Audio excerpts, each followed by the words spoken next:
दोस्तों, अमेरिका ही वो देश है जिसने भारत के साथ कुछ महीनों पहले ही तेल के खेल को शुरू किया था। कोशिश पूरी थी कि भारत को किस तरीके से दबा लिया जाए और भारत को महंगे दामों पर कच्चा तेल बेचा जाए। लेकिन आज अमेरिका की ये चाल उसी के ऊपर उल्टी पड़ चुकी है, क्योंकि भारत में अमेरिका से पूरी तरीके से कच्चे तेल को खरीदना बंद कर दिया है। एंड ओवरऑल देखा जाए तो साल 2024 भारत के लिए बहुत अच्छा साल रहा है, लेकिन इस साल को अमेरिका हमेशा याद रखेगा, क्योंकि इस साल से ही भारत ने अमेरिका के कच्चे तेल को खरीदना पूरी तरीके से बंद कर दिया है। पूरी रिपोर्ट क्या है आज के इस वीडियो में जानते हैं। बस हमें सपोर्ट करने के लिए इस वीडियो को लाइक और चैनल को सब्सक्राइब जरूर कीजिएगा। लेकिन मेन खबर में आगे बढ़ने से पहले अगर हम कुछ बेसिक इन्फॉर्मेशन आपको बताएं तो जब रशिया यूक्रेन के बीच में वॉर शुरू हुआ तो भारत ने रशिया से क्रूड ऑयल डिस्काउंटेड प्राइस पर खरीदना शुरू कर दिया। वहीं लगातार जो मिडिल ईस्ट के कंट्रीज थे, भारत की सप्लाई उनसे कम होती गई और उन देशों ने अपने प्रोडक्शन को भी कम करना चालू कर दिया, ताकि ओवरऑल मार्केट के अंदर क्रूड ऑयल के प्राइस को बढ़ाया जाए और जो भी देश भारत, चीन जैसे देशों को क्रूड ऑयल एक्सपोर्ट करते थे ये मोटी कमाई कर सकें। और कई रिपोर्ट्स ये भी दावा करते हैं कि सऊदी अरब में ऑलरेडी अमेरिका का काफी बड़ा कंट्रोल है, तो अमेरिका की तरफ से सऊदी अरेबिया को इन्फ्लुएंस किया गया कि आप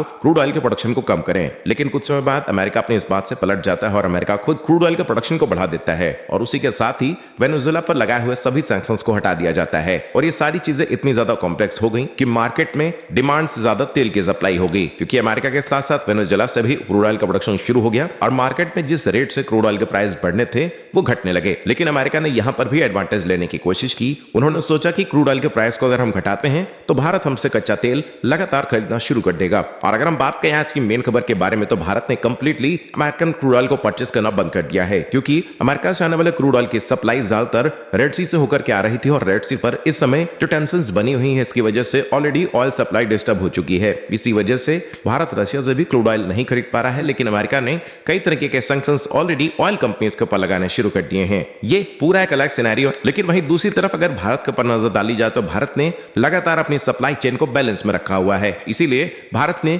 यूएई, सऊदी अरेबिया, इराक और अब तो ईरान से भी बातचीत शुरू हो चुकी है, जिससे हम क्रूड ऑयल की सप्लाई लेने वाले हैं। तो मिडिल ईस्ट से भारत की ऑयल सप्लाई बढ़ चुकी है और जो क्रूड ऑयल अमेरिका और रशिया से देशों से आ रहा था उसे लगभग रिप्लेस किया जा चुका है। और अगर इसी कहानी को स्टार्टिंग पॉइंट से जोड़ा जाए तो अमेरिका ने बहुत कोशिश की इंटरनेशनल मार्केट में क्रूड ऑयल के प्राइस बढ़ाकर के प्रॉफिट कमाया जाए, लेकिन इससे उल्टा अमेरिका को नुकसान होना शुरू हो चुका है।